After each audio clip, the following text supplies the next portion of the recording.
उत्कर्ष app में चल रहा है शिक्षा महोत्सव, जिसमें सभी ऑनलाइन कोर्सेज पर आपको मिल रहा है flat 78% discount. NG13 coupon code इस्तेमाल करके 13% एक्स्ट्रा ऑफ और साथ ही रक्षाबंधन की खुशी में अप टू 100% रिवार्ड पॉइंट्स जीतने का मौका।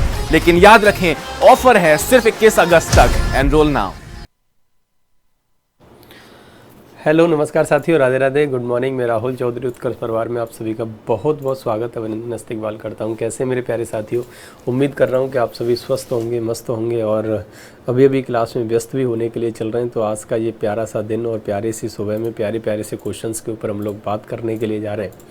तो बहुत अच्छे तरीके से आपका फेस्टिवल भैया सेलिब्रेट हो रहा होगा और खुशी की बात है, होना भी चाहिए। और अपनी अपनी सिस्टर को, अपनी अपनी बहन को ज़्यादा से ज़्यादा कुछ मतलब जैसे कहते हैं ना, गिफ्ट देने से बेहतर है कि उसकी हिफाजत और उसके अंदर वो पोटेंशियल लेकर के आएँ जिससे वो अपने आप से खुद सक्षम हो जाए। तो ऐसा मेरा मानना है।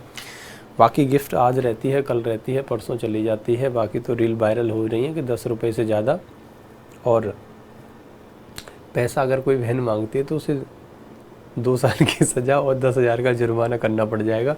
तो ये सारी खैर जोक सपाट, ऐसा नहीं है, वो सब बेकार की बात है। पर मैं कहूँगा कि बहन के लिए ज़्यादा से ज़्यादा प्यार दें, बहन के लिए ज़्यादा से ज़्यादा आप अपनी तरफ से जो कुछ आपसे बने वो दें और बहन के हमेशा आत्मसम्मान की रक्षा करें, बहन की रक्षा करें, हमेशा उनसे ऐसा वचन दें और कभी भी अपनी बहन से नफ़रत न करने की प्रोमिसेस लें। आज के दिन बहुत अच्छा दिन है, शुभ दिन है। आप सभी को रक्षाबंधन की हार्दिक शुभकामनाएँ। चलिएगा, तो हम लोग स्टार्ट कर देते हैं। सभी बहन भाइयों मिल कर के मनाते हैं रक्षाबंधन। आइएगा हमारे साथ, करते हैं शुरुआत कुछ प्रश्नों से। तो ये रक्षाबंधन के उपलक्ष्य में पहला प्रश्न पर जाने से पहले माता रानी सरस्वती जी से ज़रूर हम लोग क्या करने वाले हैं भाई, आग्रह करेंगे कि हे माँ सरस्वती, हमें ज्ञान की ज्योति प्रदान करें और अंधकार से प्रकाश की ओर लेकर के जाएं। ऐसी माँ से हमारी कामना है, ऐसी माँ से हमारी प्रे है। चलते हैं आज की इस प्यारी सी क्लास में प्यारे से प्रश्न के साथ। आइएगा, पहला क्वेश्चन देखिएगा। पहला क्वेश्चन आपसे कह रहा है, निम्न में से कौन सा अम्ल दूध से दही बनाने के दौरान बनता है। दूध से दही बनाने की बात हो रही है, अम्ल की बात हो रही है मेरे भाई। तो आप सभी लोग जानते हैं कि जो दूध जो है ना, अगर हम दूध से दही, उचित तापमान जो है वो 30 डिग्री सेल्सियस का है। 30 डिग्री पर लगभग 12 घंटे तक क्या होता है, स्ट्रेप्टोकोकस एवं लैक्टोबैसिलस सूक्ष्म जीवाणु द्वारा दूध की शर्करा जो होती है लैक्टोस, उस लैक्टोस के लैक्टिक अम्ल में परिवर्तन के कारण बनता है। मैंने क्या बताया कि दूध से दही का जो उचित तापमान होता है, ध्यान से समझिएगा, है ना। दूध से दही बनने का, दही का जो उचित तापमान होता है बेटा, उचित तापमान होता है, वो कितना माना गया, 30 डिग्री सेल्सियस माना गया है। और 30 डिग्री सेल्सियस को लगभग क्या करते हैं भैया, इसमें 12 घंटे तक, क्या 12 घंटे तक क्या होता है, एक जीवाणु होता है, क्या है ये 12 घंटे तक क्या होता है मेरे भैया, एक स्ट्रेप्टोकोकस होता है। क्या होता है भाई, स्ट्रेप्टोकोकस और लैक्टोबैसिलस नाम के जीवाणु होते हैं ना। ये लैक्टो तो सुना ही होगा आपने ना,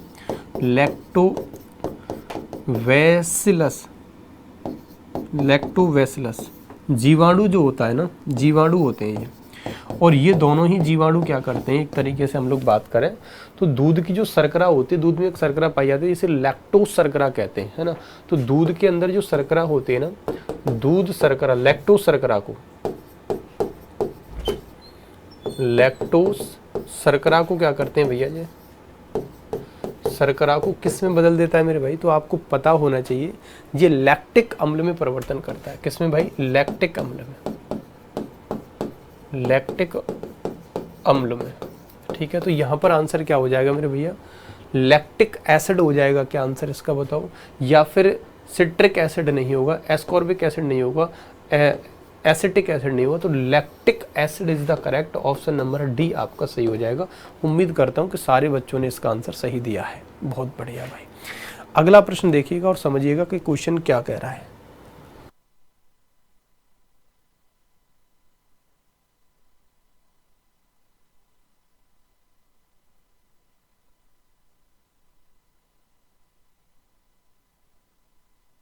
चलो भाई आगे देखेंगे। अब इसके बाद जो हमारा अगला जो प्रश्न है वो क्या कहना चाह रहा है उसको समझिएगा।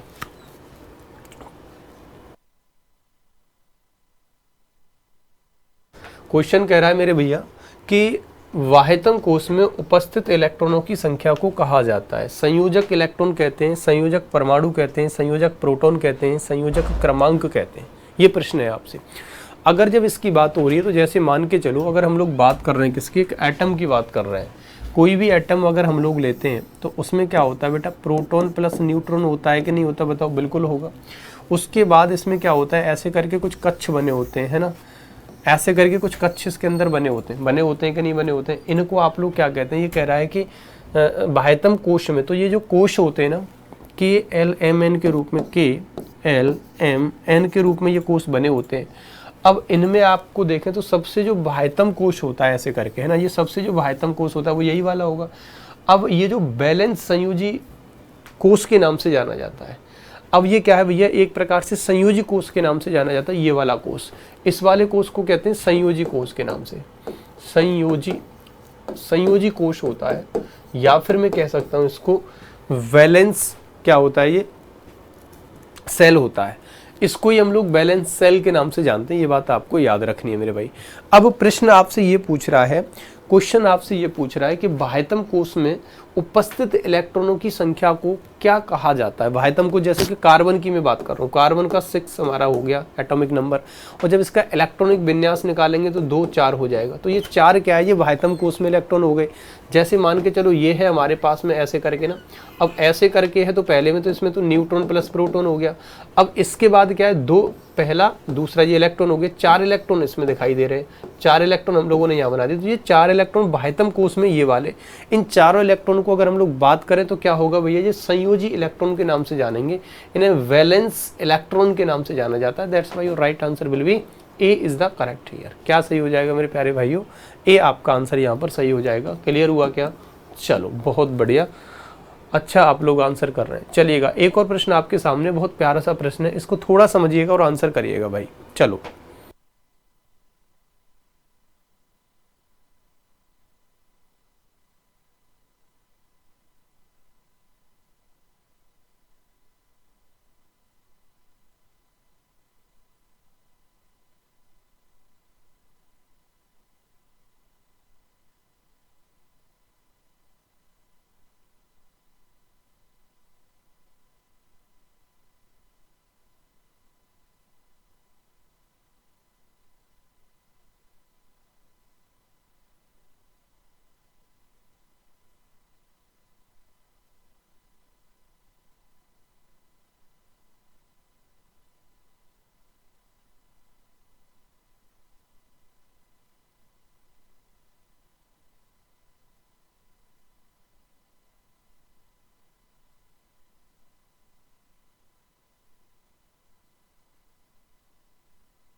देखो यहाँ पर पूछ रहा है कि ये सिलिकॉन 14 और ऊपर क्या दिया हुआ है भैया, इस पे 30 दिया है, फास्फोरस 15 और 31 दिया हुआ है, ये क्या है सल्फर 16 और 32 दिया हुआ है, और ये क्या है आइसोटोन्स होते हैं, आइसोबार होते हैं, आइसोट्रोपन्स होते हैं, या फिर दर्पण नाभिक होता है। अगर आपसे बात करता है, ये जो आइसोटोन्स का मतलब क्या होता है, सम न्यूट्रॉनिक होता है। क्या होता है भैया, सम न्यूट्रॉन होता है, सम न्यूट्रॉनिक होता है, न्यूट्रॉनिक है ना, ये सम न्यूट्रॉनिक होता है। मतलब ऐसे परमाणु इनमें न्यूट्रॉन की संख्या समान होगी उन्हें सम न्यूट्रॉनिक कहेंगे, जिनमें प्रोटॉन की संख्या समान होगी सम प्रोटॉन कहेंगे उनको। जिनका एटॉमिक नंबर क्या होता है भैया, एक जैसा होता है, लेकिन इसका परमाणु क्रमांक जो है वो अलग अलग होता है, उसे हम लोग क्या कहते हैं भाई, समस्थानिक कहते हैं। तो ये सारी बातें आपको ऑलरेडी पता होनी चाहिए। तो यहाँ पर अगर आप लोग देखें तो क्या सही आ रहा है, जैसे 30 में से 14 गए, 30 में से 14 गए तो भैया कितना बचेगा आपके पास में भाई बताओ, तो 16 बचेगा कि नहीं बचेगा। तो n की वैल्यू पहले में क्या आ रही है भाई, 16 आ रही है। दूसरे में देखो 15 में से क्या गया, तो 31 में से 15 गए तब भी n की वैल्यू कितनी आ रही है भैया, 16 आ रही है। अगर यहाँ 32 में से वो गए तब भी कितनी आ रही है भैया, n की वैल्यू 16 आ रही है। तो 16 16 16 आ रही है। इसका मतलब ये है कि जैसे सिलिकॉन अगर हमारे पास है, ऊपर क्या लिखा हुआ है 30 और नीचे क्या लिखा हुआ है 14, तो ये 14 क्या है, ये एटॉमिक नंबर है। क्या भैया, ये एटॉमिक नंबर होता है, और एटॉमिक नंबर को ही हम लोग प्रोटॉन नंबर के नाम से जानते हैं। और ये क्या होता है, ये प्रोटॉन प्लस न्यूट्रॉन होता है, प्रोटॉन प्लस न्यूट्रॉन होता है। अब इसमें से जब हम लोग क्या कर देंगे इसको, या फिर हम लोग क्या कह सकते हैं, प्रोटॉन नंबर भी कह सकते हैं, है ना, प्रोटॉन नंबर भी कह सकते हैं। अब एक चीज़ समझिएगा कि प्रोटॉन की संख्या यहाँ पर 14 है, तो यहाँ पर न्यूट्रॉन की संख्या कितनी होगी, तो इसमें से इसको हम द्रव्यमान संख्या कहते हैं ना, ये क्या है, एटॉमिक मास होता है बेटा, ये द्रव्यमान संख्या होती है, ठीक है। जब हम लोग क्या करेंगे, इसमें से इसको घटा देंगे तो हमारा क्या निकल के आ जाएगा, न्यूट्रॉन नंबर निकलेगा। जब 30 में से 14 चला गया तो भैया यहाँ पर n की वैल्यू कितनी आ गई, 16। तो यहाँ पर 16 आ रही है न्यूट्रॉन की संख्या। तो न्यूट्रॉन न्यूट्रॉन न्यूट्रॉन तीनों में 16 आ रहा है, इसका मतलब है सम न्यूट्रॉन हो गया। ये ऑप्शन नंबर क्या हो जाएगा बेटा, आपका ऑप्शन नंबर ए हो जाएगा।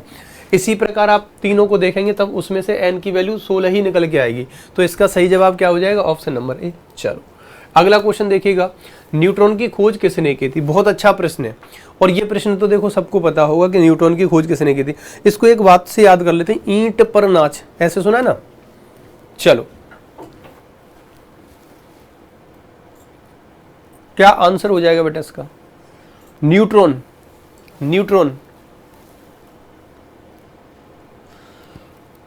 तो इसके लिए तो भाई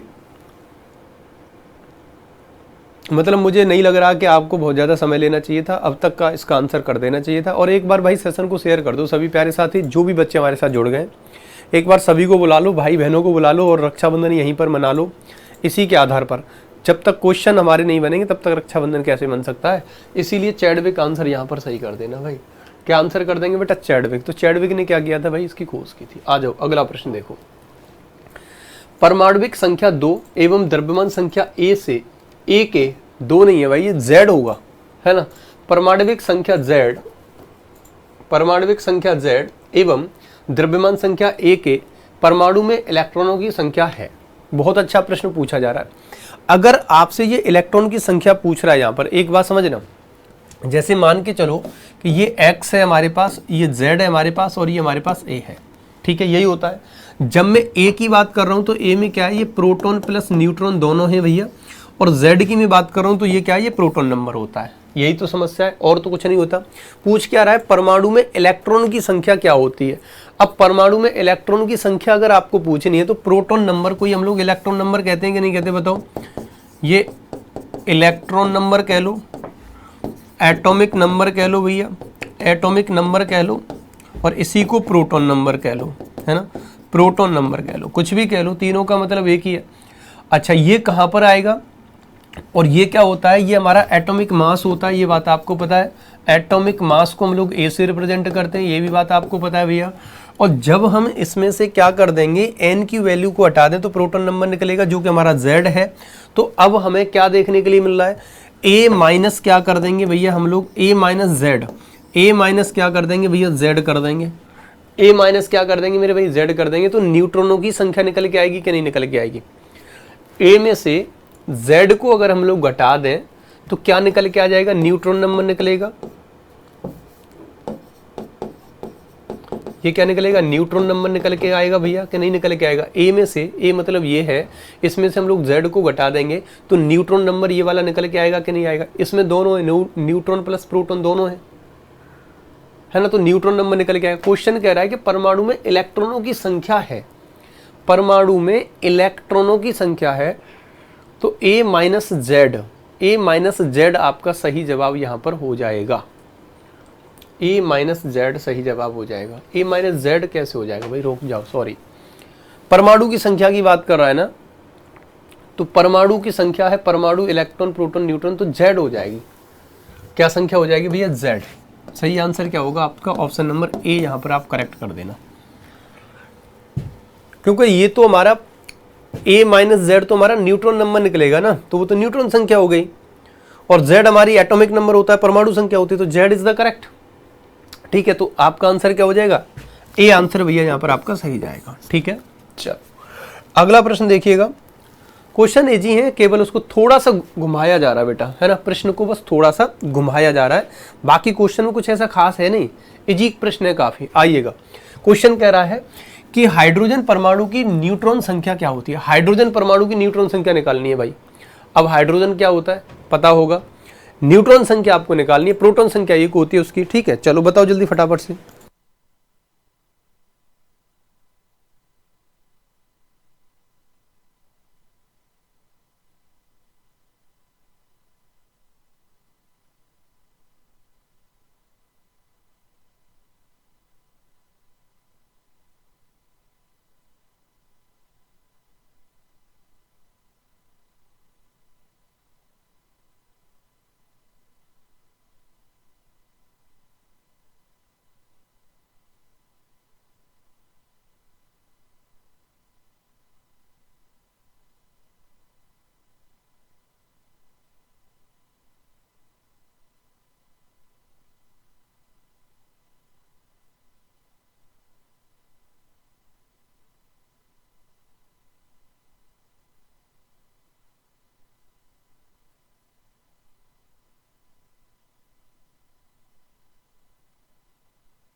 चलो भाई, तो इसका आंसर भाई आपको देखने के लिए मिल रहा है, क्या है देखिएगा जरा फटाफट से, क्या आंसर इसका होगा बेटा।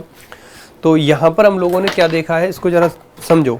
ये कह रहा है आपसे हाइड्रोजन परमाणुओं की न्यूट्रॉन संख्या क्या होती है। जब हाइड्रोजन परमाणु की बात कर रहा है ना, तो एक चीज समझना है यहाँ पर, आप लोग क्या समझेंगे वो देखो। जैसे हाइड्रोजन होता है हमारा, हाइड्रोजन का एटॉमिक नंबर कितना होता है, 1 होता है, और एक ही क्या होगा भाई, इस पर हमारा मास होगा। इसका मतलब क्या हो जाएगा, इसका मतलब होता है न्यूट्रॉन प्लस क्या, सॉरी प्रोटॉन प्लस न्यूट्रॉन होता है। प्रोटॉन प्लस न्यूट्रॉन की संख्या आ रही है 1। अगर आपको पूछ रहा है क्या, परमाणु की न्यूट्रॉन संख्या पूछ रहा है, तो इसमें से इसको माइनस करेंगे भाई। जब 1 में से 1 जाएगा तो 0 आएगा कि नहीं आएगा, बताओ 0 आएगा कि नहीं आएगा, आप बताओ कुछ दिक्कत है क्या। तो यहाँ पर proton plus neutron, proton plus neutron बराबर 1 हो गई। 1 प्लस एन बराबर कितना हो जाएगा भाई, हमारा 1 ही होगा। 1 प्लस एन बराबर 1 ही होता है, तो ये हमारा निकल के आएगा। और एन बराबर अगर हम लोग देखेंगे तो क्या आएगा, 0। तो इसका मतलब क्या, ऑप्शन नंबर सी आपका करेक्ट हो जाएगा। कोई समस्या यहाँ तक, आ जाओ अगला प्रश्न देखेंगे। निम्नलिखित में से भैया 20 न्यूट्रॉन व 18 इलेक्ट्रॉन वाला कण कौन सा है। 20 न्यूट्रॉन व 18 इलेक्ट्रॉन वाला कण कौन सा है। 20 न्यूट्रॉन व 18 इलेक्ट्रॉन वाला, जैसे मान के चलो अगर आपसे 20 न्यूट्रॉन और 18 इलेक्ट्रॉन वाले की बात हो रही है, ठीक है भैया, तो क्या हो रहा है वो देखो जरा। ये सॉरी, इसमें 170 नहीं है, इसको केवल 70 करेंगे। क्या करेंगे, केवल 17 करेंगे बेटा, क्लोरीन, ठीक है। अब जरा ये देखो, पहला दे रखा है, इसमें क्या दे रखा है, इसको समझिएगा। पहला क्या दे रखा है भाई, क्लोरीन दे रखा है 17 ऐसे करके, और दूसरा वाला क्या दे रखा है भाई, आर्गन दे रखा है। आर्गन में 38 है और कितना 18 दे रखा है। तीसरे को अगर मैं लिखूं तो ये पोटेशियम दे रखा है 19 और ऊपर क्या है 39 दे रखा है। और चौथे को अगर मैं लिखूं सल्फर, तो सल्फर में 16 दे रखा है और 36 दे रखा है। तो यहाँ पर जो सही जवाब है, ये कह रहा है कि न्यूट्रॉन की संख्या 20 हो और इलेक्ट्रॉन की संख्या 18 हो। तो इलेक्ट्रॉन जो होता है ना, वो देखो ये वाला 18 दिख रहा है कि नहीं दिख रहा है यहाँ पर, तो इसी को हम लोग पहले ऑप्शन लगा लेते हैं और इसको देखते हैं सही। तो देखो जब हमारा जो 38 क्या है, अगर मैं आर्गन 38 की बात कर रहा हूँ बेटा, तो यहाँ पर क्या है 18 है। अगर इसको इसमें देखें तो ये क्या है, ए होता है, और ए का मतलब क्या है, प्रोटॉन प्लस न्यूट्रॉन होगा। और ये क्या होता है हमारा 18 क्या है, 18 क्या है, ये प्रोटॉन नंबर होता है, प्रोटॉन नंबर होता है बेटा। और इसी को हम लोग इलेक्ट्रॉन नंबर कहते हैं, इलेक्ट्रॉन नंबर कहते हैं, ठीक है। इसको ही हम लोग एटॉमिक नंबर कह लेंगे, एटॉमिक नंबर कह लेंगे, ठीक है। अब जरा देखो यहाँ पर, इसमें से अगर हम इसको हटा दें प्रोटॉन संख्या को, तो न्यूट्रॉन नंबर निकलेगा कि नहीं। 38 में से 18 गया, 38 माइनस के 18 करेंगे तो 8 0 कितना बचेगा 20। तो 20 क्या निकल के आ गया, न्यूट्रॉन। तो एन की वैल्यू कितनी है भैया, यहाँ पर 20 दिखाई दे रहा है और 18 इलेक्ट्रॉन दे रहा है, ऑलरेडी 18 इलेक्ट्रॉन दे रहा है। तो सही आंसर क्या आ जाएगा आपका, ऑप्शन नंबर बी आपका बेटा करेक्ट हो जाएगा। क्लियर है क्या नहीं, बताओ जरा एक बार फटाफट से आंसर करके बताओ कि सर जी आपने जो बताया वो एक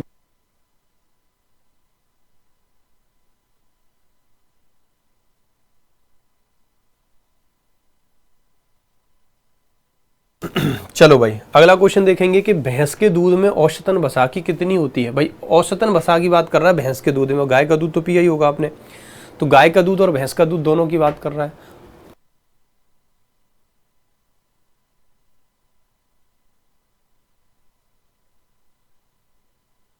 चलो भाई, भैंस के दूध में औसतन वसा की अगर हम मात्रा की बात करते हैं तो बेटा जो भैंस का दूध है ना, भैंस का और गाय का दोनों अलग अलग है, तो भैंस के दूध में जो वसा की औसतन मात्रा होती है ना वो 7.2% होती है, ठीक है। जबकि गाय के दूध में मात्रा की बात करता हूँ, ये भैंस का है। किसका भाई? ये भैंस का है। भैंस कैसे लिख दिया मैंने, देखो भैंस बफेलो।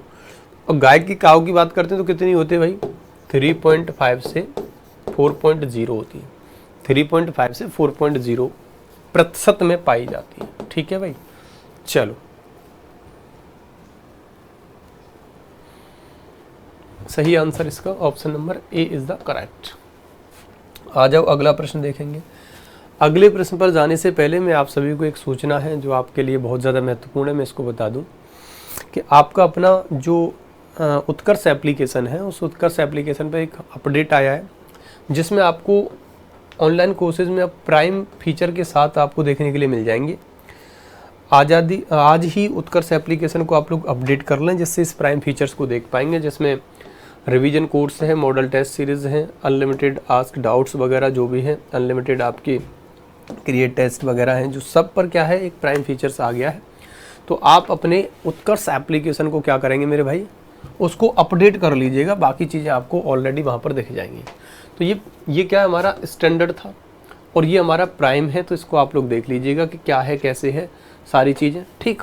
बाकी आप एक बार अपडेट ज़रूर कर लीजिएगा, अपने आप से चीज़ों को समझ में आ जाएगा। आइएगा क्वेश्चन, दूध को पचाने के लिए आवश्यक एंजाइम रेनिन और लैक्टेस मानव शरीर में कितने वर्ष की आयु में लुप्त हो जाते हैं? ये काफ़ी अच्छा प्रश्न है और इस प्रश्न का उत्तर आप सभी बच्चे करेंगे। हालांकि ये आईएएस के एग्ज़ाम में भी पूछा गया और वहाँ पर इसका जो डाउट में इसका क्वेश्चन का आंसर रखा गया, क्यों उसको भी बताते हैं। देखो 2 वर्ष होता है, 3 वर्ष होता है, 5 वर्ष होता है या 8 वर्ष होता है। अगर हम लोग बात करते हैं तो देखो 2 या 3 वर्ष की जब आयु होती है ना बच्चे की, तो जब बच्चे की 2 या 3 वर्ष की आयु होती है ना, तो आयु में क्या होता है मेरे भैया, लुप्त होना या फिर रेनिन एंजाइम जो है वो क्षीण होना शुरू हो जाता है ना। रेनिन एंजाइम का किसका, रेनिन एंजाइम का क्षीण होना, क्या होना भैया, क्षीण होना या लुप्त होना प्रारंभ हो जाता है। क्या होगा भाई, प्रारंभ हो जाता है, होता है। लेकिन पूर्णतः कब बंद हो जाएगा, जो 6 से 15 वर्ष की आयु के मध्य जब बच्चा पहुंचता है तो पूर्णतः लुप्त हो जाता है।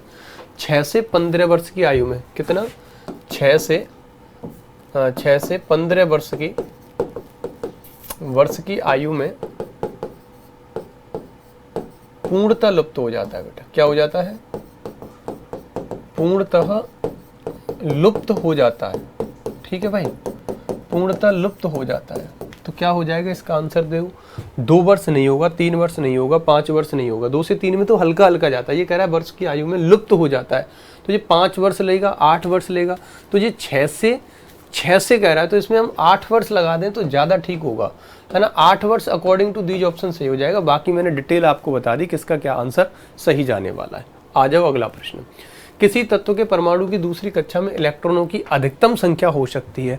जब किसी भी परमाणु की जब कक्षों की बात की जाए ना, तो आपको कुछ नहीं करना है भाई। जैसे कोई एटम है, मान लो ये वाला, और इस एटम के अंदर क्या पहला, दूसरा, तीसरा, चौथा, ये कक्ष बना दिए मैंने, है ना। KLMN कक्ष होते हैं। अब इन कक्षों के अंदर क्या है, आपको क्या करना है, 2n², ये फॉर्मूला याद रखना है आपको। 2n² से आपको फॉर्मूला याद रखना है। K वाला जो होता है ना, ये पहला कक्ष माना जाएगा। मैं इनकी संख्या अगर देखूं तो ये K कक्ष पहला हो गया, L कक्ष दूसरा हो गया, ये तीसरा हो गया और ये चौथा कक्ष हो गया, ठीक है। अब किस में किसकी संख्या कितनी होगी, तो n की वैल्यू यहाँ पर 1 रखेंगे तो बेटा कितना आ जाएगा, देखो पहले कक्ष में कितने इलेक्ट्रॉन है, n की वैल्यू कितने रखेंगे, 2n², ऐसे। तो सही आंसर क्या होगा भाई, 1 का स्क्वायर 1 और 1 का इंटू 2 में करेंगे तो कितना आ जाएगा, 2। उसी प्रकार दूसरे कक्ष में कितना चला जाएगा, n की वैल्यू क्या रखेंगे, 2, तो 2 का स्क्वायर बराबर 4 दूनी 8 हो जाएगा भैया। अब तीसरे कक्ष की बात करें तो n की वैल्यू कितनी रखेंगे भैया, 3 रख देंगे। n की वैल्यू कितनी रख देंगे, 3 रख देंगे। तो भैया कितना हो जाएगा, 3 3 9 दूनी 18। और चौथे की कक्ष की बात करते हैं तो चौथे का मतलब है कि 2 4 चौके 16, 16 दूनी कितने हो जाएंगे भैया, 32। तो अब आपको यहाँ पर दिखाई दे रहा है कि किस कक्ष में कितने इलेक्ट्रॉन की संख्या अधिकतम हो सकती है। K, L, M और N कक्ष होता है।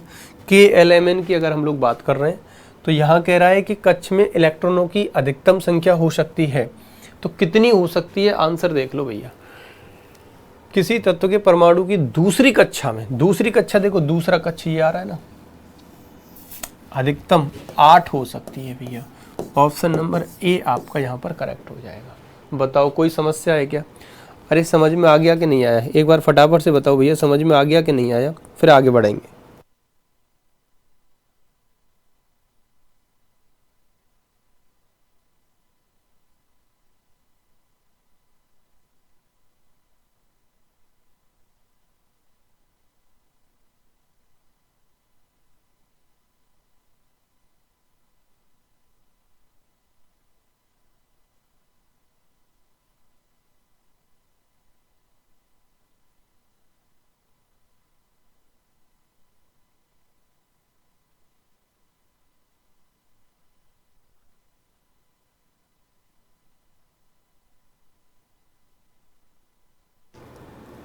समझ में बहुत बेहतर तरीके से चल रहा है ना। अब घेवर के साथ साथ ये प्रश्न भी आपके जहन में चले जाने चाहिए। जैसे आप घेवर खा रहे हैं ना बैठ करके अकेले अकेले, वो गलत बात है। आप कहें सर आप भी तो कुछ खा रहे हैं मतलब आप ही घेवर खाना चाहते हो, हम नहीं चाहें। चलो भाई कोई नहीं, आओ पढ़ते हैं अगला क्वेश्चन। क्वेश्चन बहुत प्यारे हैं और ये प्रश्न आपके एग्जाम में आते हैं मेरे भाई देखने के लिए, तो जरूर इन प्रश्नों को बहुत अच्छे से सटीकता के साथ आप लोग क्या करेंगे, कवर करेंगे। आ जाओ। रासायनिक अभिक्रिया में निम्न प्रभावित होता है। रासायनिक अभिक्रिया में निम्न में से क्या प्रभावित होगा भाई? इलेक्ट्रॉन होगा, प्रोटॉन होगा, न्यूट्रॉन होगा या उपयुक्त सभी। रासायनिक अभिक्रिया में, जब कोई रासायनिक अभिक्रिया होती है तो आप सभी लोग जानते हैं उसमें जो इलेक्ट्रॉन की संख्या होती है ना, उसी पर दिक्कत आती है, कोई ना कोई आएगा जाएगा। तो सही आंसर क्या है भैया, आपका ए हो जाएगा। ठीक है, आ जाओ अगला प्रश्न देखो। सहसंयोजी यौगिक एक उदाहरण होता है। सहसंयोजी यौगिक एक उदाहरण होता है। अब आपको मेन चीज ये है कि आपको ये पता होना चाहिए कि सहसंयोजी यौगिक क्या होता है। सहसंयोजी यौगिक क्या होता है? एक बात देखो, सहसंयोजी यौगिक में क्या होता है कि हम संबंध बनाते हैं दूसरे से और उसके साथ हम साझा करते हैं, ना कि दान नहीं देते हम इलेक्ट्रॉन को साझा किया जाता है, उसी को सहसंयोजी बंध कहते हैं। जैसे मान लो कि आपके पास 20 रुपए और मेरे पास में 30 रुपए, 20 और 30 कितने हो गए भाई, 50 रुपए हो गए। अब क्या है कि हम दोनों लोग, मैं और आप दोनों लोग क्या करेंगे, संबंध बना लेंगे आपस में कि भाई ऐसा करते हैं कि जब हम दोनों के पास, मेरे पास 20 रुपए और मेरे पास 50 रुपए, अब एक काम क्या हो रहा है, 25-25 रुपए में कोई दो काम चालू करने हम लोगों को। तो आप क्या कहेंगे, ऐसा करिएगा सर कि जो आपके पास 30 रुपए है ना, उन 30 रुपए में से आप मुझे 5 रुपए दे देना, तो और मुझे चाहिए 35 रुपए, तो आपके पास जो 20 रुपए ना उनमें से 5 रुपए आप दे देंगे। ऐसा कुछ करके हम लोग क्या करते हैं, संबंध बनाते हैं, जिसको जरूरत पड़ेगी वो अपना काम यूज में ले लेगा उसको। तो जैसे मान के चलो इसमें क्या है, अगर दान देगा तो समस्या है, दान नहीं दिया हो ऐसा कौन सा बन रहा है, CHCl3 मेरे को लग रहा है। अगर मैं CH3Cl को, अगर मैं एग्जांपल को इसको समझूं तो ये कह रहा है कि CHCl3, Cl कितने भाई, क्लोरीन के पार्ट कितने दिखाई दे रहे हैं इसमें, 3, H कितना 1 और C कितना है आपका 1। तो इसका अगर मैं डायग्राम बनाऊं तो C, इसमें Cl कितना आ रहा है भैया, 3 आ रहा है कि नहीं आ रहा बताओ, बिल्कुल आ रहा होगा। तो Cl और Cl, CH, एक क्या आ गया भैया, H आ गया। कोई समस्या यहां तक आई क्या, बताओ जरा। अब आप सभी लोग ये जानते हैं, क्या जानते हैं भाई, ऐसे नहीं, दोबारा करो। जैसे आपके पास में क्या है, C है और C का जो लास्ट ऑर्बिट है, इसे कार्बन कह रहे हैं, और कार्बन के लास्ट में कितना 6 होता है। तो 2 4 हो गया। अब इसको कितने और इलेक्ट्रॉन की आवश्यकता होगी, तो इसके लास्ट ऑर्बिट में कितने हो गए भाई, 4 हो गए कि नहीं हो गए। देखो मैं यहाँ लिखता हूँ, ऐसे लिखता हूँ, सी का जब इलेक्ट्रॉनिक विन्यास निकालेंगे, इसका एटॉमिक नंबर कितना है भाई 6, तो आंसर क्या आएगा 2 4। फिर क्या है H का कितना होता है भाई हाइड्रोजन, एटॉमिक नंबर कितना होता है बेटा इसका 1 होता है, कितना होता है इसका एटॉमिक नंबर 1 होता है। इलेक्ट्रॉनिक विन्यास भी कितना हो जाएगा इसका 1 हो जाएगा, सिंपल सी बात। उसके बाद क्या है Cl क्लोरीन की अगर हम बात करते हैं एटॉमिक नंबर कितना होता है इसका 17 होता है, और 17 का जब हम लोग इलेक्ट्रॉनिक विन्यास निकालेंगे तो कितना आ जाएगा मेरे भाई 2 8 7 आ जाएगा। ये इसका इलेक्ट्रॉनिक विन्यास हम लोगों ने निकाल लिया। जब हम लोग इसको देखें तो C को लेते हैं और C के लास्ट ऑर्बिट में कितने भाई 4 हैं, तो ये क्या कहेगा कि मुझे 4 कहीं से मिल जाए तो मेरा अष्टक पूरा हो जाए। तो एक इसने यहाँ रख दिया, एक इसने यहाँ रख दिया, एक इसका यहाँ रख दिया और एक यहाँ पर रख दिया, ये 4 इलेक्ट्रॉन हम लोगों ने रख दिए। अब ये एक इलेक्ट्रॉन साझा कर रहा है किससे भैया, हाइड्रोजन के साथ में, क्योंकि हाइड्रोजन के पास तो एक ही है। तो एक इलेक्ट्रॉन हाइड्रोजन क्या करेगा, ये हाइड्रोजन का एक इलेक्ट्रॉन है, तो हाइड्रोजन अपने से कहेगा कि कोई मेरे साथ तो भाई एक इलेक्ट्रॉन करके मुझे तो 2 ही कर दे, है ना, मेरे लास्ट ऑर्बिट में या तो 2 रह जाए या फिर 8 हो जाए, तो ये 7 तो लेगा नहीं, ये एक ही लेगा किसी से ना। अब आ जाओ Cl क्लोरीन की बात करें, इसके लास्ट ऑर्बिट में कितने भाई 7 हैं, तो ये इसको एक चाहिए किसी से।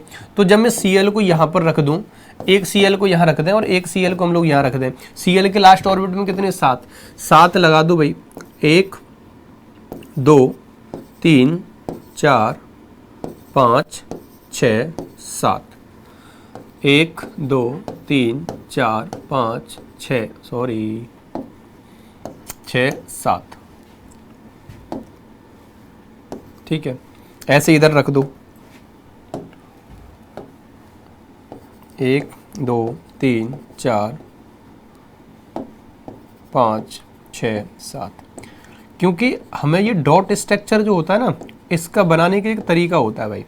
इसका तरीका ये है कि जो लास्ट ऑर्बिट में जितने इलेक्ट्रॉन होंगे ना, उनको डॉट स्ट्रक्चर से हम लोग समझाते हैं। किससे समझाते हैं, डॉट स्ट्रक्चर से समझाते हैं। तो अब देखो ये 7 है ना, तो ये कहना चाह रहा है कि मेरे पास कोई एक इलेक्ट्रॉन मुझे दे दे तो साझा। ये कह रहा है मुझसे कोई या तो 4 ले ले या मुझे 4 दे दे, तो 4 कोई देने वाला तो है नहीं, इससे एक एक ले लेगा। तो इसने अपना एक इलेक्ट्रॉन इसके साथ साझा कर दिया, एक इलेक्ट्रॉन इसके पास साझा कर दिया, एक इलेक्ट्रॉन इसके साथ साझा कर दिया और एक इलेक्ट्रॉन इसके साथ साझा कर दिया। तो इसने कहा इन सबसे संबंध बना लिया और सबसे एक एक इलेक्ट्रॉन ले लिया, तो इसके पास भी 8 इलेक्ट्रॉन हो गए, इसके पास भी 8 इलेक्ट्रॉन हो गए, इसके पास भी एक इलेक्ट्रॉन ये ले लेगा तो देखो इसके पास भी 8 इलेक्ट्रॉन हो गए, ये एक इलेक्ट्रॉन ले लेगा तो इसके पास भी 8 इलेक्ट्रॉन हो गए, ये इससे एक इलेक्ट्रॉन ले लेगा तो इसके पास भी 8 इलेक्ट्रॉन हो गए, और ये बेचारा अपना 2 में ही खुश रहता है, ठीक है, और ये सबसे एक एक ले लेगा तो इसके पास 8 इलेक्ट्रॉन हो गए। तो ये इसका बनता है डायग्राम। सही आंसर क्या होगा, CHCl3 is the correct here. इसी को कहते हैं सहसंयोजी बंध, मतलब हम कहते हैं भैया कोवलेंट बॉन्ड। ये कोवलेंट बॉन्ड ऐसा ही होता है जिसमें संयोग करता है, किसी के साथ मिलकर के क्रिया करता है, दान नहीं देता, हमेशा के लिए नहीं देता, मतलब ये साझा कर लेता है, जब जरूरत हो, जब तुम यूज कर लेना, जब जरूरत हो मैं यूज कर लूंगा। आ जाओ अगला क्वेश्चन, अग्निशामक में कौन सी गैस काम आती है। बहुत अच्छा प्रश्न है। अग्निशामक की बात कर रहा है भैया, तो इसमें अगर गैस की अपन लोग बात करते हैं तो कौन सी गैस काम आती है, अग्निशामक। तो अग्निशामक का मतलब होता है कि आग बुझाने वाले जो भी होते हैं, अगर आग बुझाने वाले यंत्रों में हम देखें तो कार्बन डाइऑक्साइड जो होते हैं ना, CO2 का प्रयोग किया जाता है मात्रा में, अत्यधिक मात्रा में, तो carbon dioxide is the correct. यहाँ पर ए सही आंसर हो जाएगा, ठीक है भाई, अग्नि को बुझाने के लिए। आ जाओ अगला क्वेश्चन, सोडियम क्लोराइड में क्या होता है। सोडियम क्लोराइड समझ रहे हैं आप, सोडियम क्लोराइड की बात कर रहे हैं। अब उसमें कौन सा बंध बना होता है, ये जो साधारण नमक होता है ना सोडियम क्लोराइड, उसमें कौन सा बंध बना होगा। NaCl की बात कर रहा है ना, NaCl की बात कर रहा है। सोडियम क्लोराइड इसी को कहते हैं, इसी को साधारण नमक कहते हैं, साधारण नमक कहते हैं भैया, मतलब टेबल सॉल्ट इसी को कहते हैं, टेबल साल्ट इसी को कहते हैं, ठीक है। अब ये क्या कहना चाह रहा है, इसको समझिएगा, इसमें कौन सा बॉन्ड होता है ये पूछ रहा है। सोडियम का मतलब है Na और क्लोरीन का मतलब हुआ Cl। सोडियम जो होता है ना, इसका एटॉमिक नंबर अगर मैं देखूं तो कितना होगा मेरे भैया, एटॉमिक नंबर भैया इसका 11 है, और क्लोरीन का एटॉमिक नंबर आपको पढ़ा ही दिया मैंने अभी 70 है।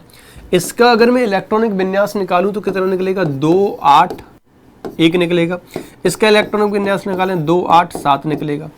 अब क्या होगा, अब क्या होगा मेरे भाई, ये क्या करेगा, ये कहता है कि मुझे 1 इलेक्ट्रॉन मिल जाए, और ये कह रहा है, सॉरी ये कह रहा है मुझे 7 इलेक्ट्रॉन मिल जाए, और ये कह रहा है मुझे 1 इलेक्ट्रॉन मिल जाए।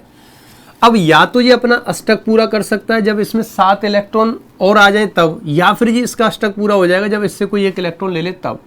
तो ये भाई साहब ये दोनों एक साथ मिलते हैं, ये अपना एक इलेक्ट्रॉन यहाँ पर दे देता है, अपना एक इलेक्ट्रॉन यहाँ पर दे देता है। अच्छा, ये जो इलेक्ट्रॉन दे रहा है और वो ग्रहण कर रहा है, ग्रहण कौन कर रहा है मेरे भाई, यहाँ पर ग्रहण कर रहा है Cl, और दे कौन रहा है, ये दे रहा है Na।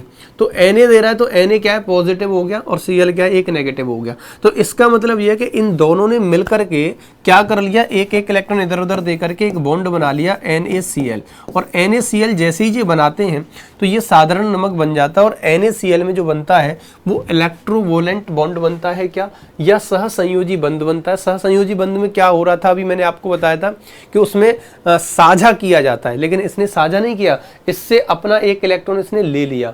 जो इलेक्ट्रॉन त्यागता है उस पर पॉजिटिव आता है, जो इलेक्ट्रॉन ग्रहण करता है उस पर नेगेटिव आता है ना। तो यहाँ पर क्या है, Na पॉजिटिव Cl नेगेटिव बनेगा। तो इसका मतलब क्या हो जाएगा भाई, इसने इलेक्ट्रोकोवलेंट बॉन्ड, मतलब इसे आयनिक बंध भी कहते हैं, इसे वैद्युत संयोजी बंध भी कहते हैं। तो ये आयनिक बंध बन गया है ना, आयनिक बंध बन गया भैया।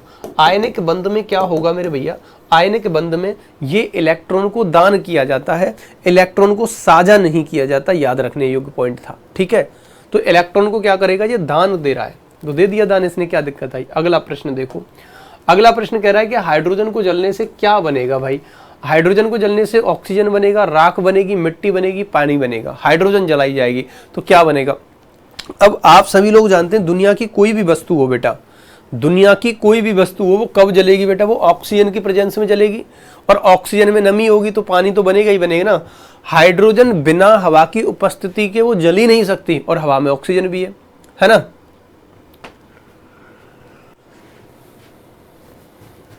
ठीक है, तो जब हम बात कर रहे हैं हाइड्रोजन को, जब भैया हाइड्रोजन की बात कर रहे हैं तो देखो हाइड्रोजन को हम जलाएंगे तो हाइड्रोजन के जलने पर होता क्या पता है आपको, हाइड्रोजन के जलने पर ये जलेगी हवा की उपस्थिति में, है ना, हवा की उपस्थिति में। और जब ये हवा की उपस्थिति में जलेगी ना तब क्या होगा बेटा, ये जब हवा की उपस्थिति में जलती है तो ऐसी स्थिति में पता होगा कि जो ऑक्सीजन से क्रिया करेगा, है ना, ऑक्सीजन से क्रिया करेगा। तो ऑक्सीजन से क्रिया करेगा तो भैया जल का निर्माण होगा। किसका निर्माण होगा भाई मेरे, जल का निर्माण होगा, सिंपल सी बात है, ठीक है। तो दुनिया की कोई भी चीज अगर आप जलाएंगे तो उसमें से क्या निकलता है भाई, CO2 निकलता है और H2O निकलता है, ठीक। कोई समस्या आई क्या यहाँ तक, बताओ जरा। आगे बढ़े, अब अगला क्वेश्चन देखो, बहुत प्यारे प्रश्न है ये सारे प्रश्न भाई आपके एग्जाम में देखने के लिए मिलते हैं, और इन क्वेश्चनों को आप चाह करके भी नहीं भूल सकते। विद्युत ये कह रहा है कि विद्युत रूप से परमाणु क्या है। परमाणु मतलब एटम की बात कर रहा है बेटा। अगर मैं एटम की बात करता हूं तो एटम होता है। एटम में क्या देखने के लिए मिला आपको, प्रोटॉन मिला। एटम में आपको न्यूट्रॉन, प्रोटॉन, इलेक्ट्रॉन और न्यूट्रॉन ले लो, है ना। प्रोटॉन, इलेक्ट्रॉन और क्या मिला भाई, न्यूट्रॉन मिला। यही तो चीजें मिली, प्रोटॉन, इलेक्ट्रॉन और न्यूट्रॉन मिला। अगर मैं प्रोटॉन, इलेक्ट्रॉन, न्यूट्रॉन की बात कर रहा हूं तो आप सभी लोग जानते हैं कि प्रोटॉन पर क्या होता है, पॉजिटिव चार्ज होता है ना। प्रोटॉन पर क्या होगा मेरे भाई, पॉजिटिव चार्ज होगा, ध्यान से समझना इस बात को। इलेक्ट्रॉन पर क्या होगा, नेगेटिव चार्ज होगा। इस पर क्या भैया, कोई चार्ज नहीं होता।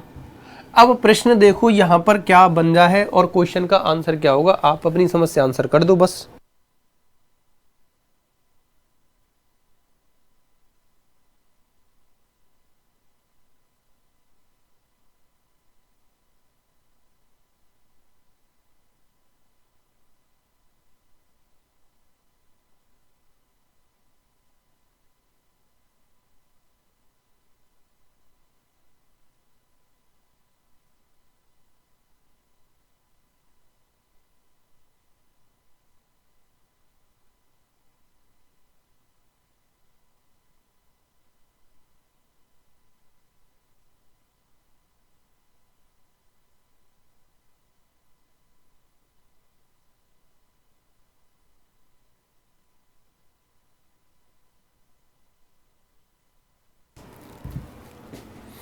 देखो भाई, इस पर पॉजिटिव आ रहा है, इस पर नेगेटिव आ रहा है। इसका मतलब है कि प्रोटॉन जो है बराबर होगा किसके, इलेक्ट्रॉन के।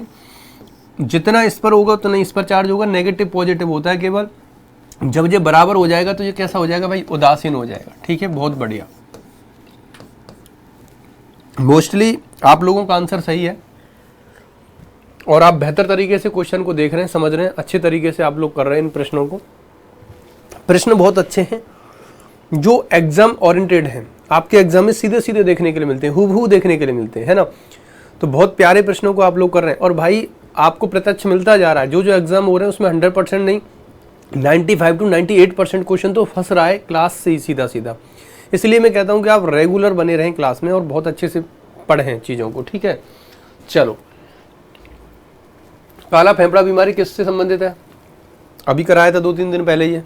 तो काला फेफड़ा बीमारी कोयले से, चीनी से, सीमेंट से, विद्युत से, किससे है भाई? काला फेफड़े की बात हो रही है। तो भैया ये तो आंसर आप नॉर्मल सा है, आराम से इजीली कर देंगे कि ये कोयला खान जो होता है, कोयले की खान से क्या ये संबंधित होता है। चलो, काला फेफड़ा बीमारी में क्या है, कोयले की खान में काम करने वाले व्यक्तियों के लिए होगा। और यहाँ पर क्या है, ये श्वसन नली में जाकर के दिक्कत करता है, वहाँ पर सूजन वगैरह देखने को मिलती है और सांस लेने में समस्या आने लगती है। आ जाओ, सूर्य के प्रकाश की उपस्थिति में गैस उत्सर्जित होती है। सूर्य के प्रकाश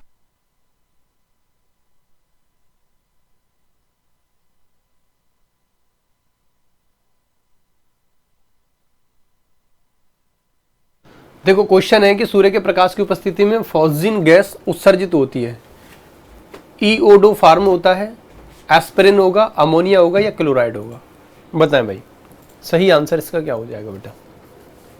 what is the correct here? जल्दी से फटाफट से आंसर करेंगे।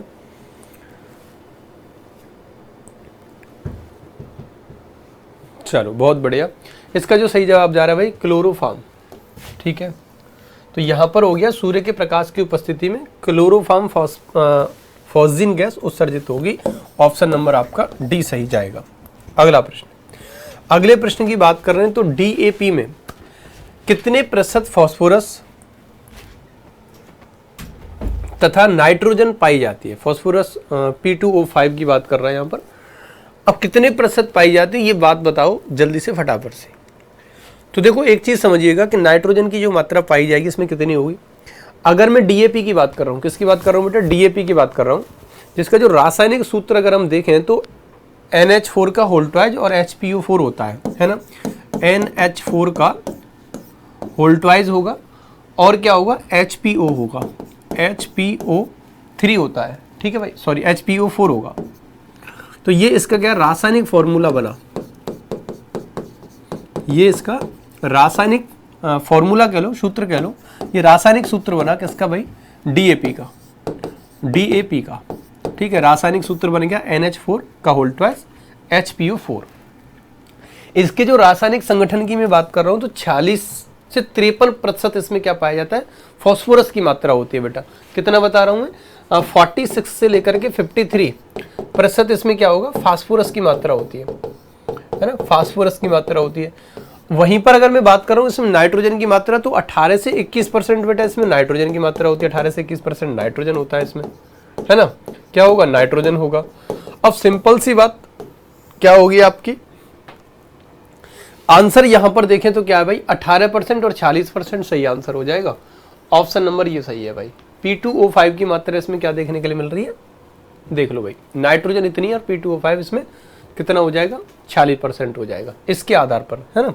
सही आंसर आपका बी चला जाएगा। कोई समस्या, कोई दिक्कत, कोई परेशानी, कोई दुख, कोई दर्द हो तो बताओ, ठीक है भाई। चलो, अगला प्रश्न समझेंगे।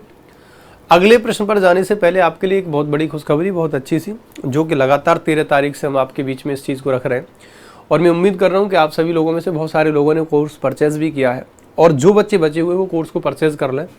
जिसको भी इस लाभ का फ़ायदा उठाना है, आपका 15 अगस्त के उपलक्ष्य में प्रत्येक कोर्स पर 78% का डिस्काउंट ऑलरेडी चल रहा था। उसमें निर्मल सर जी के बर्थडे पर आपको 13% का एक्स्ट्रा डिस्काउंट दिया गया जब आप उसमें NG13 कोड डालेंगे। प्लस उसके साथ साथ एक और ऑफर चल रहा है जो रक्षाबंधन की खुशी में चल रहा, उसका नाम है क्या भैया? 100% रिवॉर्ड पॉइंट्स आपके लिए जनरेट हो रहे हैं, जो आपको अगले कोर्सेज को खरीदने में या कोई भी मटेरियल खरीदने में अपने बिहार उत्कर्ष से, या फिर आप उत्कर्ष एप्लीकेशन पर मिलने वाले किसी भी कोर्स को खरीदेंगे तो वो रिवॉर्ड पॉइंट जो है वो वहाँ पर 100% यूजेबल होंगे और आपको फ़ायदा मिलेगा, है ना। तो इन सारी चीज़ों को मद्देनज़र रखते हुए ये जो शिक्षा महोत्सव आपके लिए दिया गया वो 13 से लेकर के 21 अगस्त तक है।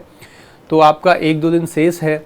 आप लोग देख लीजिएगा, जिस जिस कोर्स को आप चाहते हैं, जिसमें आप पढ़ना चाहते हैं, उस कोर्स को परचेस करिएगा और हमारे साथ एप्लीकेशन पर जरूर जुड़िएगा इस महा डिस्काउंट पैक के साथ। आ जाओ अगला प्रश्न। अगला प्रश्न आपसे कह रहा है भैया, भारत में जल प्रदूषण का मुख्य कारण है। भारत में जल प्रदूषण का मुख्य कारण क्या है, ये प्रश्न आपसे पूछा जा रहा है। कौन सा ऐसा कारण है जो जल प्रदूषण करने के लिए कहता है?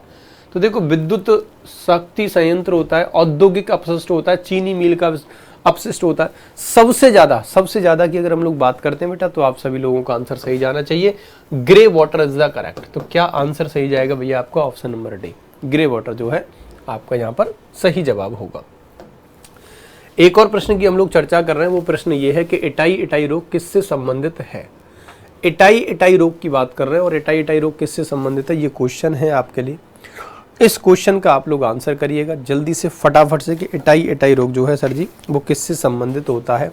अच्छा, मैं आपको बता दूं कि द्वितीय विश्व युद्ध के दौरान ये रोग देखने के लिए मिला और जापान के अंतर्गत मिला। जापान में क्या है, एक तोयामा प्रांत है भैया, जापान का तोयामा प्रांत। द्वितीय विश्व युद्ध के समय की बात है ना, द्वितीय विश्व युद्ध के समय जापान के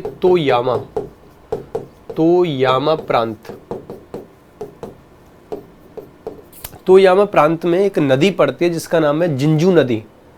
तो जापान की जिंजू नदी के जो हम कहें कि निवासी है ना, उनके अंदर ये इटाई रोग देखने के लिए मिला था।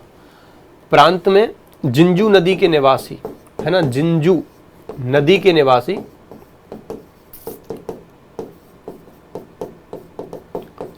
निवासियों में यह रोग हुआ था। ठीक है भाई, तो इससे संबंध होगा। इसका संबंध किससे, ये प्रश्न आपसे पूछा जा रहा है। तो क्रोनिक कैडमियम जो होता है ना, सही आंसर आप सभी ने दिया है, धन्यवाद इसके लिए। कैडमियम से संबंधित होगा, आंसर आपका बेटा सी करेक्ट हो जाएगा। कोई समस्या यहां तक किसी को बताओ जरा। आगे बढ़े क्या, अगले प्रश्न की चर्चा करें। तो देखो अगला क्वेश्चन क्या कह रहा है आपसे। अगला क्वेश्चन कह रहा है कि निम्न में से कौन सिलिकोसिस रोग का कारण होता है। सिलिकोसिस, अगर मैं बात कर रहा हूं भैया सीमेंट फैक्ट्री, रेत फैक्ट्री, चीनी मिट्टी उद्योग जो होते हैं, तो ये जितने भी जगह पर लोग काम करते हैं उनमें क्या है, जो हम श्वसन क्रिया कर रहे हैं ना, तो उसमें सिलिका पाई जाती है रेत के अंदर, है ना, सीमेंट के अंदर। तो वो सिलिका जो है हमारी बॉडी के अंदर चली जाती है, फेफड़ों में चली जाती है और हमारे फेफड़ों में जाकर के एल्वियोलाई को इफेक्टेड करने लगती है। वही हमारा क्या होता है, सिलिकोसिस नाम का रोग होता है। श्वास लेने में समस्या होने लग जाती है। तो कहने का मतलब है कि सीमेंट फैक्ट्री में काम करने वाले जो लोग हैं, जो भैया रेत फैक्ट्री में काम करने वाले लोग हैं, जो भैया चीनी मिट्टी उद्योग में काम करने वाले, इन सभी लोगों के अंदर पाया जाता है क्या भैया, हमारा सिलिकोसिस। मतलब पाया नहीं जाता, उनको होने का चांसेस होता है सिलिकोसिस रोग का। तो यहां तक समस्या आपको शायद नहीं होनी चाहिए। सही उत्तर इसका क्या हो जाएगा मेरे भाइयों, सही उत्तर हो जाएगा option number D is the correct. Clear हुआ। एक और प्रश्न की ओर चर्चा करते हैं। अगला प्रश्न देखिएगा कि PAN स्टैंड्स फॉर, ये जो PAN का तात्पर्य जो होता है ये किससे, इसका फुल फॉर्म क्या है, ये पूछा जा रहा है। तो इसका पूरा नाम क्या होगा, आंसर आपको करके बताना है। पैरोक्सी एसिटाइल नाइट्रेट्स, चलो aldehydrate nitrates, alcohol neutralization, alkali nitrates. ठीक है, सही आंसर भैया इसका बता दो एक बार, फटाफट से कमेंट करेंगे आप लोग क्या आंसर सही होगा। जी साथियों, इसका जो सही जवाब जाएगा ऑप्शन नंबर क्या होगा, ऑप्शन नंबर आपका डी इज द करेक्ट। ठीक है भैया, आपका सही जवाब क्या चला जाएगा मेरे भैया, D is the correct here. आगे बढ़े, एक और प्रश्न लेते हैं आज की क्लास का। भारी जल का अणु भार होता है, बहुत प्यारा प्रश्न, कई बार आया हुआ है ना, नहीं छोड़ सकते भाई इस क्वेश्चन को। इस क्वेश्चन को आप लोग नहीं छोड़ सकते, क्योंकि एक होता है नॉर्मल पानी होता है और एक होता है वाटर भारी, जिसे भारी जल का मतलब है D2O। और D2O क्या होता है, ये हाइड्रोजन का ड्यूटेरियम समस्थानिक होता है ना, क्या होता है ड्यूटेरियम, और जो ड्यूटेरियम से बनता है D2O। इसी से क्या बनता है भाई, ड्यूटीरियम होता है, ड्यूटीरियम। और इससे क्या बनता है भाई, D2O। D2O का प्रयोग हम कहां पर करते हैं, नाभिकीय विखंडन में, एक मंदक के रूप में करते हैं, है ना, मंदक के रूप में। इसको ही क्या बोला जाता है भाई, भारी जल। भारी जल के नाम से इसी को जाना जाता है, ठीक है। चलो, तो ये दूसरा समस्थानिक है ड्यूटीरियम। ट्राइटियम तीसरा होता है। अगर मैं भारी जल की बात कर रहा हूं, भारी जल का जो अणु भार है कितना है, और वहीं पर एक और बात करें तो भैया एक हमारा साधारण जल होता है ना, साधारण जल का अणु भार कितना, ये दोनों ही पॉइंट आते हैं पूछने के लिए। जब भारी जल की बात आ जाए तो आंसर करना 20 पॉइंट में कुछ आ जाए, जैसे 20 पॉइंट लगभग 0.3, आप कह सकते हैं कि लगभग इतना ग्राम पर मोल होना चाहिए, है ना। अगर हम बात करें साधारण की, जो कितना होता है भाई 18.016 ग्राम पर मोल होना चाहिए। तो यहां पर किसकी बात कर रहा है, भारी की। सही आंसर आपका बी करेक्ट हो जाएगा बेटा। क्या सही हो जाएगा मेरे भाइयों, बी इज द करेक्ट। कोई समस्या यहां तक, उम्मीद कर रहा हूं कि कोई समस्या नहीं होगी। अगला प्रश्न और देख लेते हैं। इनमें से किसे फ्रियोन भी कहा जाता है, फ्रियोन्स भी कहा जाता है। ये प्रश्न आपके लिए है, और इस प्रश्न को अगर हम लोग देखेंगे तो कहां पर करने वाले हैं भैया, इस क्वेश्चन को हम लोग करेंगे कहां पर, होमवर्क के अंतर्गत करेंगे। तो ये प्रश्न आपके लिए आज का होमवर्क में दिया जाता है, जिसका आंसर आप लोगों को करना पड़ेगा मेरे भाई, ठीक है। तो फटाफट से आप लोग इस क्वेश्चन का आंसर कमेंट बॉक्स में छोड़ेंगे।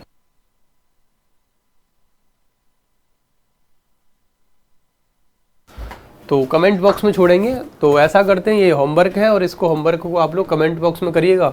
बाकी आज के लिए इतना ही रहने देते हैं, यहाँ से आगे की क्लास कल की क्लास में कंटिन्यू करेंगे।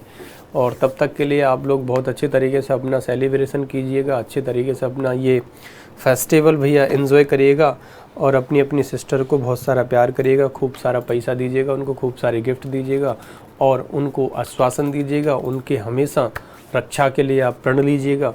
और अपनी सिस्टर से प्रेम करना एक अलग ही चीज़ होती है, और वो भावनाएं आपके अंदर हमेशा होनी चाहिए।